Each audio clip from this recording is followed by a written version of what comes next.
Get your pretty little hands off that rifle, sweetheart. This is a man's weapon.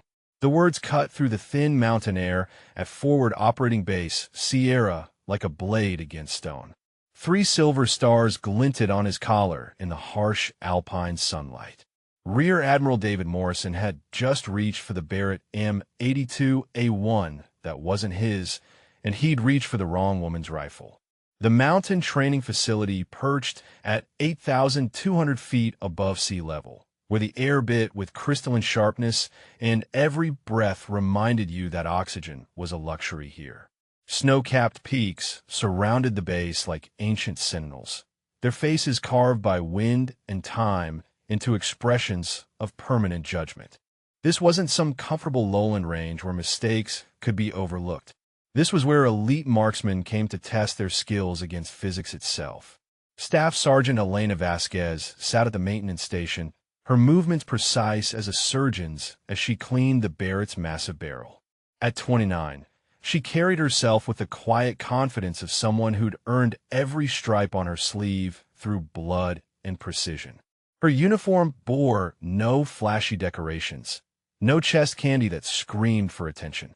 Just the basics, clean and professional like everything else about her approach to the craft that had defined her adult life. The rifle before her was a masterpiece of engineering violence. The Barrett M82A1, 50 caliber, semi-automatic, capable of reaching out and touching targets at distances that defied common sense. In her hands, it wasn't just a weapon. It was an extension of her will, a surgical instrument that had saved more lives than she cared to count across 3 combat deployments. Around her, the daily rhythm of the high-altitude facility continued. Instructors barked corrections to students struggling with the thin air's effect on ballistics. Equipment rattled in the constant wind that swept down from the peaks. Flags snapped with sharp reports that echoed off the surrounding cliffs. Everything here was harder, more demanding, less forgiving than sea-level training. That was the point. Morrison had arrived that morning with an entourage of staff officers and the kind of swagger that came from 40 years of naval service and an unshakable belief in his own superiority. He'd made it clear from his first briefing that he considered this mountain facility a curiosity, a sideshow to real military training.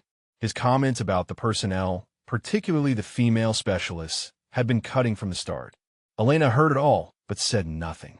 She'd learned long ago that responding to ignorance only validated it. Better to let her work speak for itself, to demonstrate competence through action rather than argument. Her grandfather, who taught her to read wind on the Montana plains, used to say that empty barrels make the most noise. Morrison was proving that wisdom with every condescending word. The Admiral's shadow fell across her workstation as he approached, his polished shoes crunching on the gravel with the authority of someone accustomed to deference. His eyes fixed on the Barrett with the kind of covetous hunger she'd seen before in men who confused owning powerful tools with understanding them. Behind him, his staff clustered like nervous satellites, ready to amplify whatever wisdom their superior might dispense. Morrison stepped closer to Elena's workstation, his presence filling the space like an unwelcome storm front. The Barrett lay disassembled before her, its components arranged with museum-quality precision on the cleaning mat. Each piece gleamed with the kind of care that spoke of intimate familiarity, the relationship between craftsman and tool perfected through countless hours of practice. "What we have here," Morrison announced to his gathered staff, his voice carrying the theatrical quality of someone who enjoyed having an audience, is a prime example of resources being wasted on inappropriate personnel assignments. He gestured dismissively toward Elena, who continued her work with mechanical precision. "This equipment requires expertise, not diversity checkbox filling." His staff officers shifted uncomfortably, recognizing the dangerous territory their superior was entering but lacking the courage to intervene. They'd witnessed Morrison's condescending attitudes before, but never directed so openly at a combat veteran in her own workspace. The mountain air seemed to grow colder around them. Elena's hands never paused in their methodical cleaning routine. She'd heard variations of this speech from officers who'd never held a rifle in anger, Men who confused rank with competence and believed authority could substitute for skill. Her silence wasn't submission. It was the patience of a predator waiting for the right moment to strike. The Barrett's barrel assembly caught the harsh alpine sunlight as she held it up for inspection. 29 inches of precision machined steel, fluted to reduce weight while maintaining structural integrity. In Morrison's eyes, it was simply an impressive piece of hardware. To Elena, it was a familiar friend that had never let her down when lives depended on accuracy measured in fractions of inches at impossible distances. Now this rifle, Morrison continued, reaching toward the weapon without permission, requires someone who understands the physics involved. The ballistics at these altitudes, the atmospheric variables, the technical expertise needed for effective employment. He smiled with patronizing certainty. Something tells me our young sergeant here might be better suited to administrative duties. The moment his fingers touched the Barrett's receiver, Elena's voice cut through the mountain air like a rifle crack itself. "Sir, I prefer you didn't handle my equipment." The words were respectful in form, but carried an undertone that made Morrison's staff officers tense visibly. Morrison's smile widened with predatory satisfaction. "Your equipment? Sergeant, this belongs to the United States military, not to any individual soldier." He lifted the rifle despite her clear objection, handling it with the clumsy confidence of someone who believed authority trumped expertise. "I've been shooting since before you were born. Annapolis marksmanship team, expert qualification every year since graduation." Elena watched him fumble with the weapon's balance point, seeing immediately that he was holding it incorrectly, that his grip revealed fundamental unfamiliarity with the Barrett's unique characteristics. She said nothing, but her gray eyes tracked every mistake with surgical precision. Around them, other personnel had begun to notice the confrontation, conversations dying as attention focused on the unfolding drama between rank and competence. Morrison raised the Barrett awkwardly, his grip betraying decades of inexperience with precision rifles. The weapon, which seemed like a natural extension of Elena's body when she held it, appeared foreign and unwieldy in his hands. He squinted down the barrel toward the distant mountains, making a show of his supposed expertise for the growing audience of soldiers and staff officers. "See, this is how you properly shoulder a 50 caliber system," he announced with theatrical authority. "The key is understanding the recoil management, the sight picture alignment, the breathing techniques that separate professional from amateurs." His voice carried across the mountain facility, drawing more personnel who sensed drama unfolding. Elena remained seated at her maintenance station, watching Morrison's demonstration with the calm attention of a professional studying an instructional video on what not to do. Every movement he made revealed fundamental gaps in his understanding. His stance was wrong, his grip inconsistent, his eye relief positioned dangerously close to the scope that would punish him severely if he actually fired. The Barrett weighs nearly 30 pounds. Morrison continued his impromptu lecture, shifting the rifle uncomfortably as its weight fought his inadequate grip. Most soldiers, especially those lacking the physical strength required, find it impossible to maintain steady aim for extended periods. He glanced meaningfully at Elena, his implication clear to everyone present. Behind him, his staff officers exchanged worried glances. They could see what their superior could not, that Elena's stillness wasn't submission, but the coiled patience of someone who knew exactly how this confrontation would end. Her reputation had preceded her to this mountain facility, whispered stories of impossible shots and legendary precision that Morrison had apparently dismissed as exaggeration. Technical mastery, Morrison proclaimed, lowering the rifle with visible relief, comes from understanding ballistic coefficients, wind drift calculations, atmospheric pressure variables. These aren't concepts you learn from cleaning equipment or following basic maintenance protocols. He set the Barrett down with less care than Elena used for her cleaning rags. "Now what you need to understand, Sergeant, is that precision marksmanship is a science practiced by individuals with proper educational backgrounds and technical training." His condescension dripped like acid in the thin mountain air. Not everyone can master the mathematics involved, the physics of long-range engagement, the split-second decision-making required under combat stress. Elena's hands moved methodically as she continued cleaning rifle components, each motion economical and purposeful. She'd heard variations of this lecture from desk officers before, men who confused theoretical knowledge with practical application, who believed reading about war was equivalent to fighting it. Her silence spoke louder than any argument could have. Around them, the crowd had grown larger. Word was spreading through the facility that the new Admiral was publicly challenging the base's most accomplished marksman. Conversations died as soldiers positioned themselves to witness what everyone sensed would be a memorable confrontation between institutional arrogance and proven competence. What Morrison didn't know, what his arrogance had blinded him to discovering, was that Elena Vasquez carried a legacy of precision that stretched back 3 generations. Her grandfather, Victor Vasquez, had been a Soviet sniper during the Afghan campaign of the 1980s, a ghost who moved through mountain passes with deadly efficiency until political winds brought him to America in 1991. Victor had settled in the Montana wilderness, trading his Dragunov for a Remington 700, but never abandoning the skills that had kept him alive through brutal mountain warfare. By the time Elena turned 12, she could read wind patterns across prairie grass like others read books, understanding how air currents spoke through vegetation and mirage, how temperature inversions created invisible highways for bullets to follow. Her father, Master Sergeant Carlos Vasquez, had served with distinction during Desert Storm, carrying forward the family tradition of precision under pressure. He'd initially resisted his daughter's fascination with long-range shooting, hoping she'd choose a safer path than the military life that had defined their bloodline. But watching her outshoot seasoned Marines at a unit reunion changed his perspective overnight. Elena had enlisted at 18, driven by something deeper than patriotism or family tradition. She'd recognized within herself a gift for reading the invisible variables that govern precision at extreme distances, an intuitive understanding of how physics and instinct merged into deadly accuracy. Fort Benning's sniper course became her proving ground. The instructors at Benning had never encountered someone who absorbed their lessons with such natural comprehension. Where other students struggled with ballistic calculations, Elena solved complex firing problems in her head.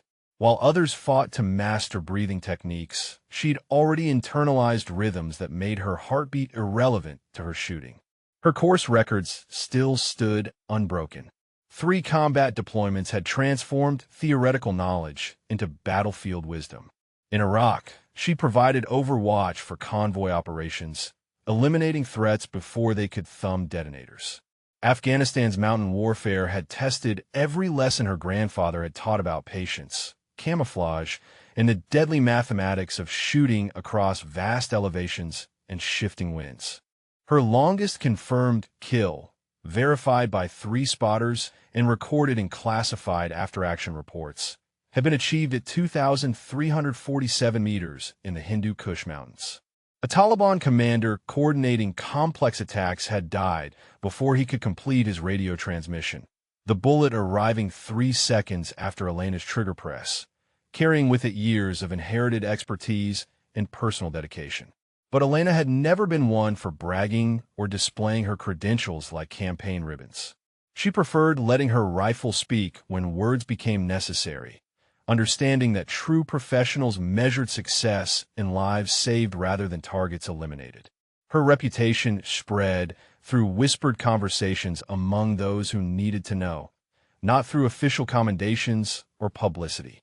Morrison continued his condescending lecture, oblivious to the fact that he was insulting someone whose skill had been forged in combat zones he'd never seen, tested under conditions his naval career had never demanded. Around them, personnel who knew Elena's true capabilities watched with growing anticipation, sensing that the Admiral's arrogance was about to meet its match. Morrison set the Barrett down with the casual dismissiveness of someone who'd proven his point, at least in his own mind. The weapon stock connected with a maintenance table harder than necessary, producing a sharp crack that made several experienced shooters wince visibly.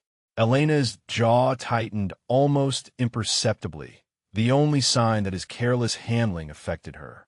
Perhaps, Morrison announced to his gathered audience, we should arrange a practical demonstration of proper marksmanship techniques. His voice carried the theatrical confidence of someone who believed his rank automatically translated to superior skill in all military disciplines. I could show our personnel here what decades of professional experience actually looks like. The suggestion hung in the mountain air like a challenge waiting to be accepted. Morrison's staff officers shifted uncomfortably, recognizing their superior's tendency to overreach but lacking the authority or courage to intervene. Around them, word was spreading through the facility that something significant was about to unfold. Elena rose slowly from her maintenance station, her movements fluid and controlled. She'd remained silent through Morrison's entire performance, letting his arrogance build toward this inevitable moment.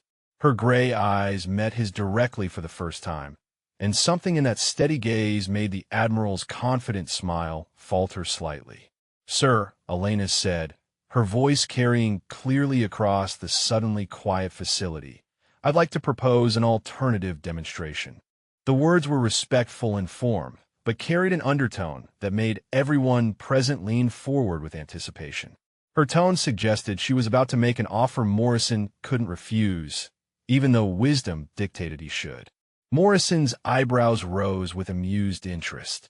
"Oh, and what did you have in mind, Sergeant?" His condescending tone suggested he viewed her response as entertainment. Another opportunity to demonstrate his superiority over subordinate personnel who'd forgotten their place in the military hierarchy. 6 targets, Elena stated simply. Maximum effective range. If I miss even one shot, I'll accept whatever disciplinary action you deem appropriate, including court-martial proceedings. The crowd around them grew larger as her words spread, personnel abandoning their duties to witness what promised to be a legendary confrontation. Morrison's smile widened with predatory satisfaction. He'd expected some face-saving gesture, perhaps a request for transfer or an apology for her earlier insubordination. Instead, she was offering him the complete vindication of his position, the public humiliation of a soldier who dared question his authority. "And if you succeed?" Morrison asked, though his tone suggested he considered that outcome impossible. "What exactly are you hoping to gain from this demonstration?" His staff officers watched nervously, sensing their superior was walking into territory he didn't fully understand. Elena's response was immediate and unwavering. "No interference with my duties. No questions about my qualifications. No comments about appropriate personnel assignments." Her conditions were simple, but carried the weight of someone who knew exactly what she was risking and why. The silence that followed was profound, broken only by the constant mountain wind and the distant sounds of ongoing training activities. Morrison found himself caught between retreat, which would damage his authority, and acceptance, which risked public embarrassment if the impossible somehow occurred. Pride, Morrison had learned during 4 decades of naval service, was a compass that always pointed toward trouble.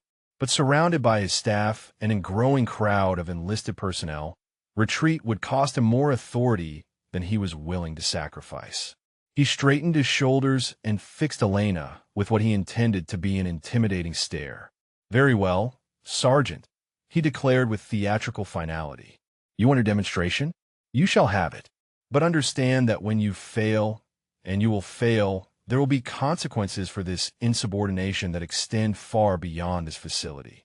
His threat carried the weight of someone accustomed to having his pronouncements treated as divine judgment. Within 20 minutes, range personnel had positioned 6 steel targets across the valley floor and opposing ridgeline. The distances were staggering, even by the standards of this high-altitude facility where physics itself seemed to operate under different rules. 800 yards for the closest target, positioned near a cluster of wind-twisted pines that would complicate any shooter's calculations. 1,000 yards for the second target, placed on a slight rise where thermal currents from sun-heated rocks would create invisible obstacles for any projectile. 1,200 yards for the third, positioned where crosswinds funneled between 2 peaks with unpredictable intensity. These are distances that challenged even experienced marksmen under perfect conditions. The fourth target sat at 1,400 yards, nearly invisible to the naked eye, little more than a dark smudge against the mountainside. Wind flags placed at various intervals showed conflicting air currents that would push and pull at a bullet during its extended flight time. Even accomplished shooters might attempt such ranges only under ideal circumstances.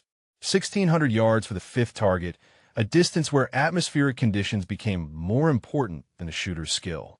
At this range, humidity, temperature, and barometric pressure could shift a bullet's trajectory by feet rather than inches. The target appeared as little more than a speck through high-powered optics, a challenge that tested the limits of human capability and mechanical precision. But it was the sixth target that drew gasps from the assembled crowd.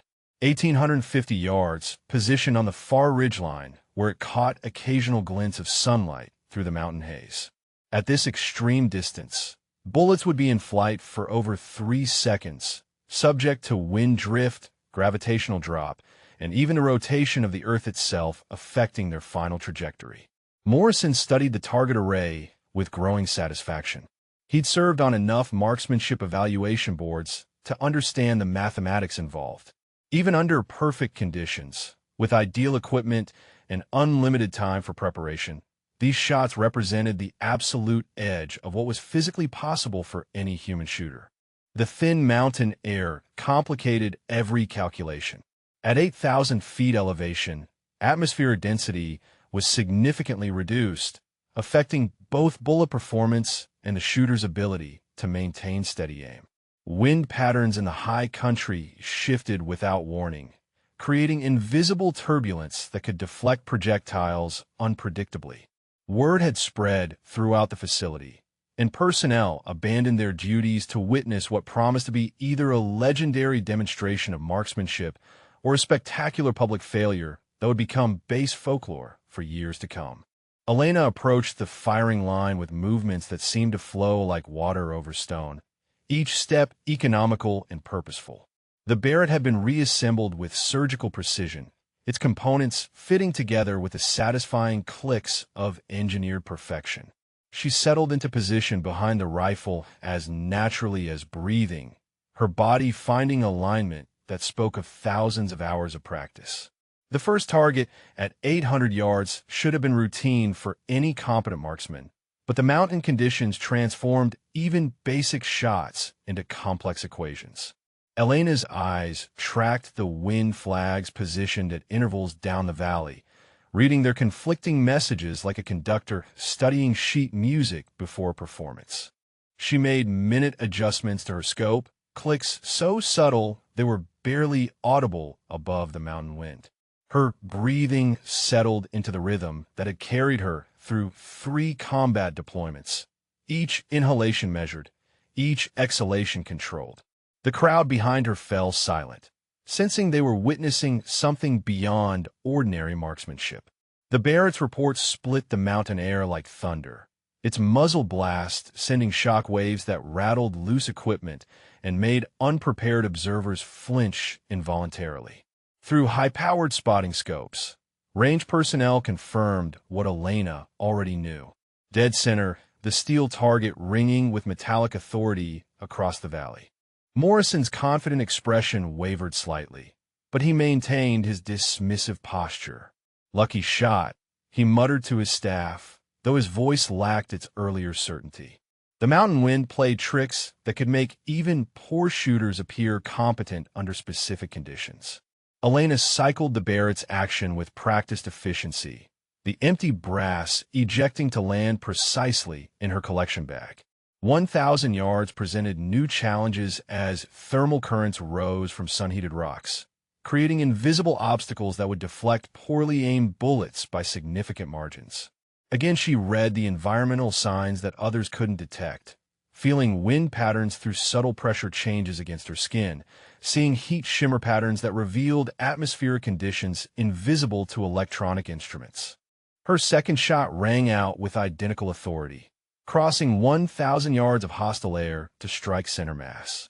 The crowd's murmur grew audibly impressed, conversations dying as personnel realized they were witnessing something extraordinary.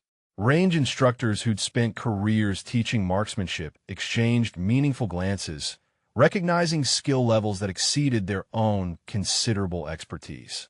1,200 yards represented the threshold where luck separated from skill, where atmospheric variables began dominating bullet flight patterns more than human input. Elena's third shot traveled through crosswinds that changed direction twice during its flight time, yet struck the target with mechanical precision that defied mathematical probability. Morrison's jaw tightened as he watched his certainty crumble with each perfect impact. His staff officers shifted nervously, recognizing their superiors' growing discomfort, but unable to offer assistance or advice. The demonstration was proceeding exactly as Elena had planned, each shot building toward an inevitable conclusion. 3 targets down, 3 remaining. The easier shots were finished, but Elena's expression never changed. Her breathing never quickened. Her movements never showed strain or effort. She prepared for the 4th target as calmly as she'd approached the first, reading wind patterns with inherited expertise that stretched back through generations of mountain warfare. 1,400 yards separated Elena from her 4th target, a distance where bullets began their long arc through increasingly thin air, subject to forces that most shooters never learn to calculate properly. The steel plate appeared impossibly small through her scope, little more than a dark smudge against the mountainside that seemed to mock human ambition. Elena's breathing deepened as she processed variables that existed beyond the realm of normal marksmanship. At this range, bullet flight time exceeded 2 seconds, creating opportunities for wind patterns to shift multiple times during projectile travel. Temperature gradients between valley floor and target elevation could deflect rounds by significant margins. Her grandfather's voice whispered across decades of memory, lessons learned in Afghan mountains where missing meant death. The wind speaks in layers, Victor had taught her. Learn to hear each voice separately, then understand how they sing together. Elena's eyes tracked dust patterns and vegetation movement, reading atmospheric stories written in languages others couldn't comprehend. The Barrett's 4th shot seemed to hang in the mountain air forever, its supersonic crack echoing off distant peaks while the projectile traced an invisible arc through hostile atmosphere. Range personnel held their breath as seconds stretched like hours, waiting for confirmation of impact.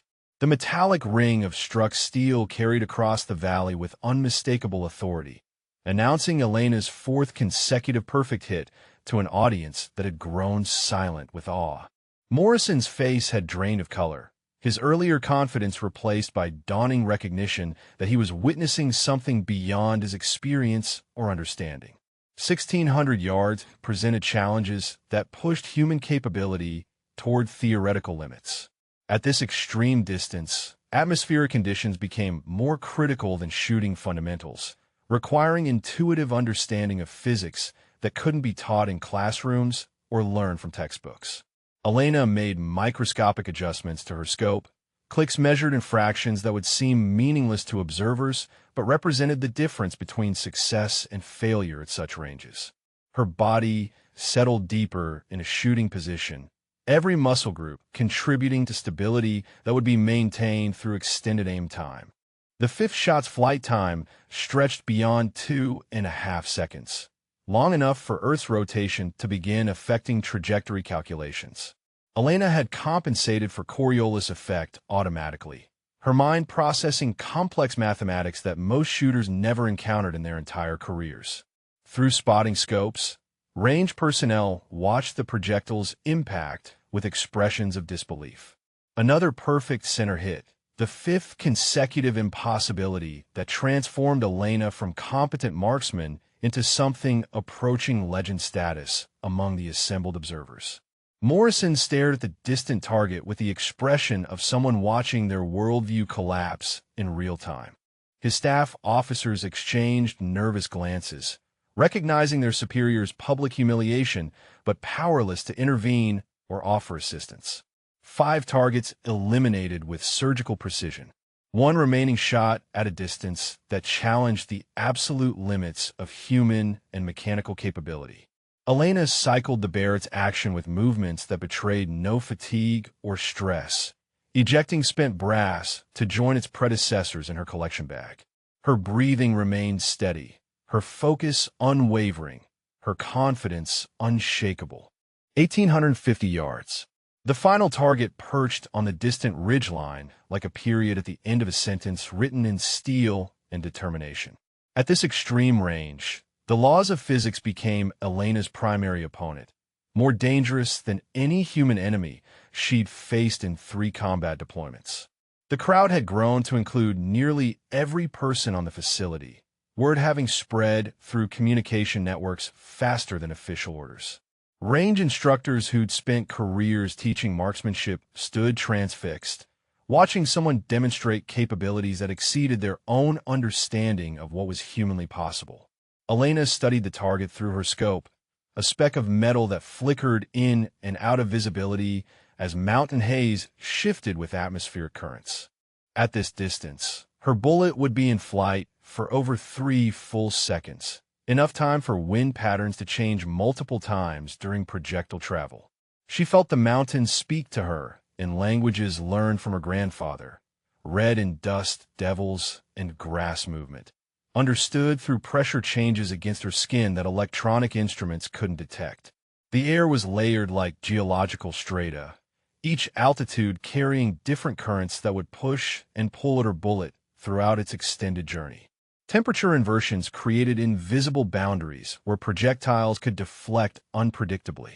Humidity variations affected atmospheric density in ways that textbooks described, but few shooters ever learned to compensate for practically.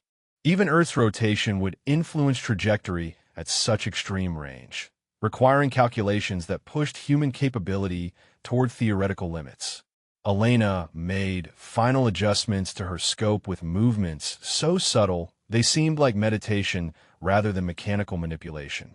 Her breathing settled into rhythms that synchronized with her heartbeat, creating windows of absolute stability between physiological disturbances that could affect accuracy. The Barrett seemed to become part of her body as she settled into final shooting position.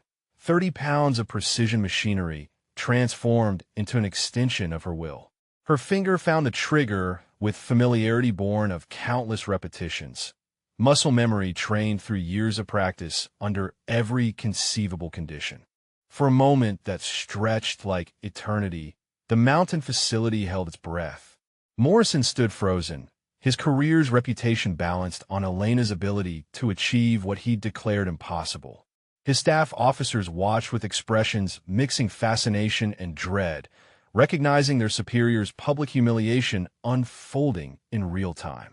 The trigger broke like glass, clean and sharp, releasing forces that had been building through 5 previous demonstrations of supernatural precision. The Barrett's muzzle blast rolled across the valley like thunder, sending shock waves that rattled equipment and made observers flinch reflexively. 3 seconds. 3 eternal seconds while a 750-grain projectile traced an invisible arc through hostile atmosphere, fighting gravity and wind and atmospheric density that tried to deflect it from its intended path. Elena never moved, never breathed. Her eye pressed to the scope as she tracked flight time with internal chronometer precision. The metallic ring of impact carried across 1,850 yards of mountain air with crystal clarity, announcing Elena's 6th consecutive perfect hit to an audience that had witnessed the impossible become inevitable through sheer competence and inherited expertise. Silence descended upon the mountain facility like snow, profound and absolute.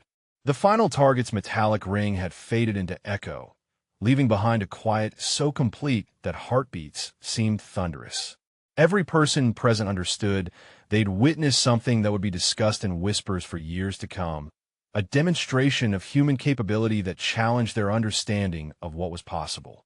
Morrison stood motionless, his face cycling through expressions of disbelief, recognition, and dawning comprehension.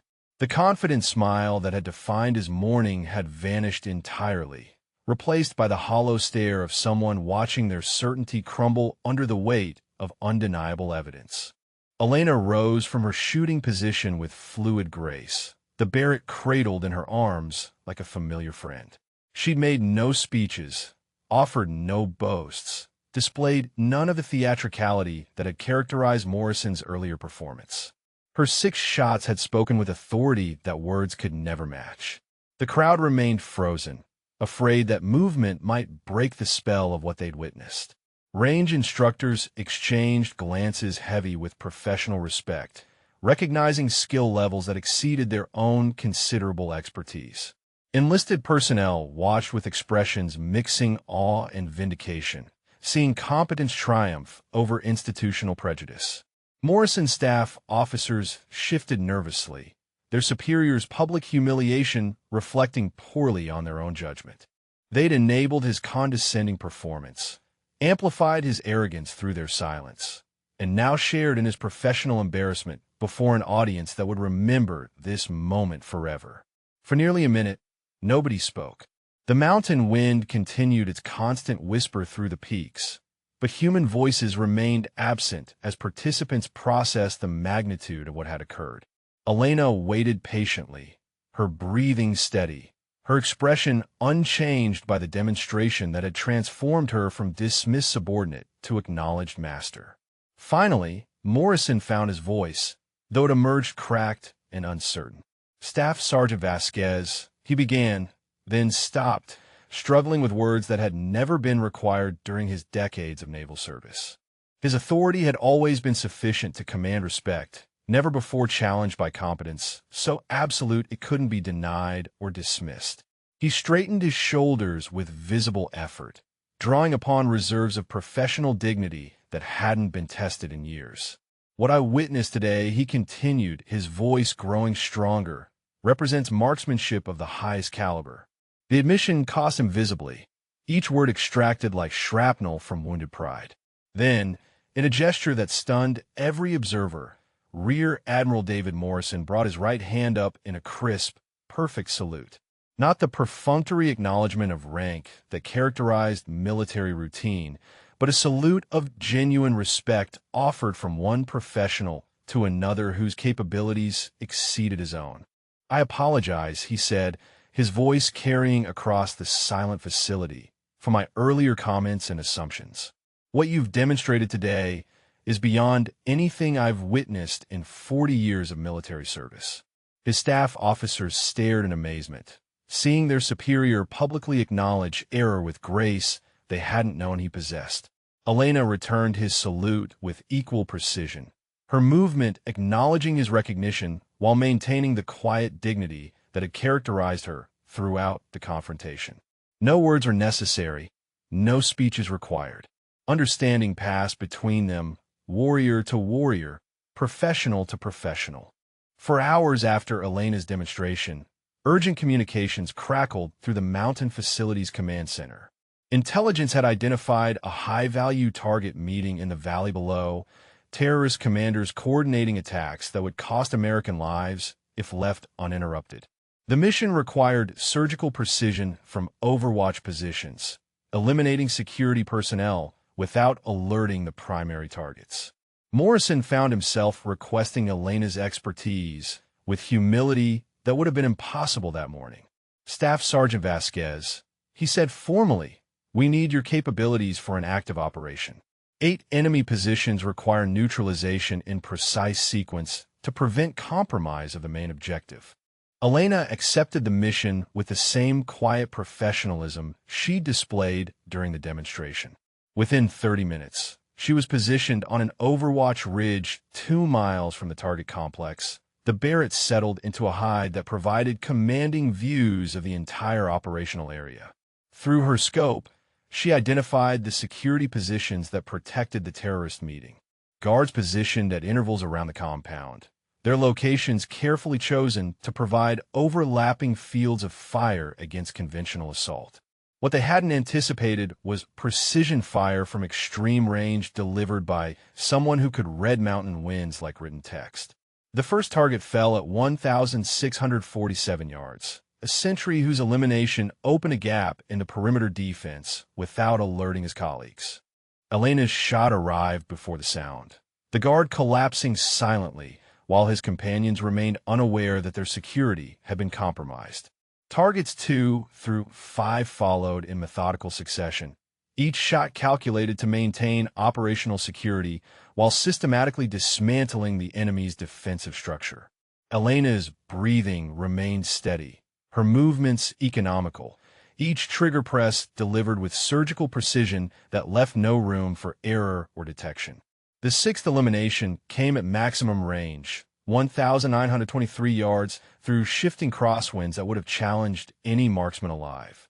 Elena read the atmospheric conditions with inherited expertise, understanding how air currents would affect projectile flight during its extended journey through hostile space.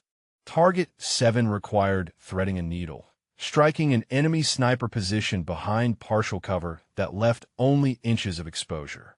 Elena's bullet found that narrow window with mathematical precision, eliminating the threat while his weapon remained unfired, his position uncompromised.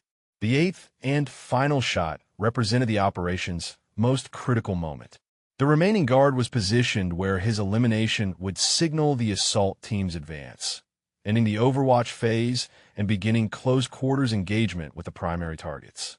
Elena's final shot rang across the valley with definitive authority, the last security position neutralized with the same surgical precision that had characterized the entire engagement. Within seconds, assault teams moved into position, their approach routes cleared by marksmanship that had transformed an impossible mission into a surgical success. The terrorist commanders were captured alive, their intelligence value intact, their operational planning disrupted before attacks could be executed. Elena's precision fire had prevented 3 planned strikes against coalition forces, saving American lives through competence that couldn't be quantified or adequately rewarded. Morrison observed the operation's success with profound respect for capabilities he'd dismissed hours earlier. Elena's demonstration hadn't been showmanship or ego gratification. It had been a preview of skills that would prove decisive when lives depended on absolute precision delivered under maximum pressure. 3 weeks later, Admiral Morrison submitted Elena for the Silver Star, not for her demonstration of marksmanship superiority, but for her precision fire during the Valley operation that had prevented 3 terrorist attacks and saved countless American lives. The recommendation detailed how a surgical elimination of 8 security positions had enabled mission success without friendly casualties.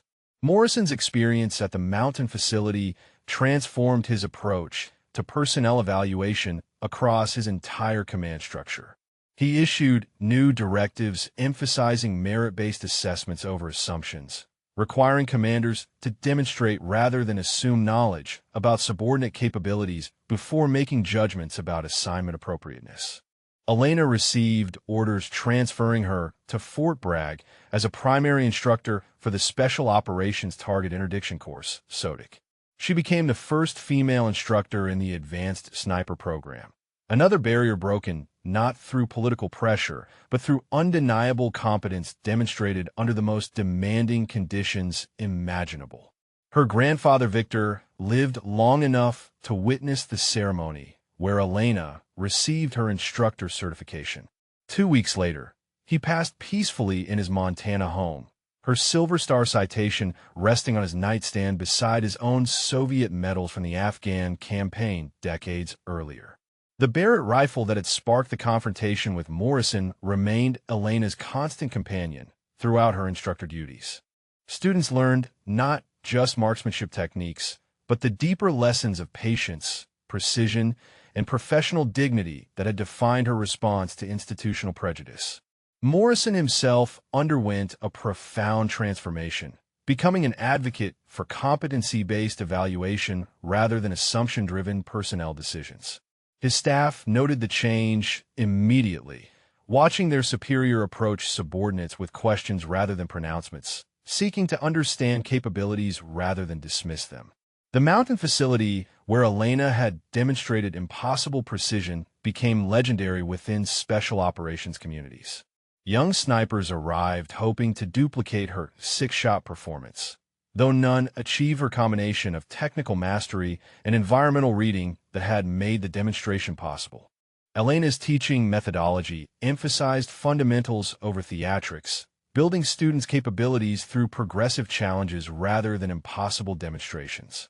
Her reputation grew through whispered recommendations among special operations units who valued competence over publicity. Years later, military historians would identify Elena's confrontation with Morrison as a watershed moment in military personnel policy, demonstrating how institutional prejudice could blind leadership to available capabilities until dramatic proof forced recognition of existing expertise. The story spread through military communities as a reminder that competence often existed in unexpected places, that assumptions about capability based on demographics rather than demonstrated performance cost organizations their most valuable assets through willful blindness. Morrison completed his naval career with enhanced understanding of how prejudice degraded operational effectiveness by preventing optimal utilization of available human resources. His final fitness reports emphasize this lesson for future commanders facing similar challenges. Elena continued serving with quiet distinction, her rifle speaking when words proved insufficient, her precision saving lives that statistics would never capture. She remained what she'd always been, a guardian whose competence transcended recognition, whose dedication exceeded decoration, whose legacy lived in lives preserved rather than legends celebrated. The mountain winds still whisper through those peaks where impossible became inevitable through inherited expertise and unshakable determination, reminding visitors that excellence recognizes no boundaries except those imposed by limited imagination.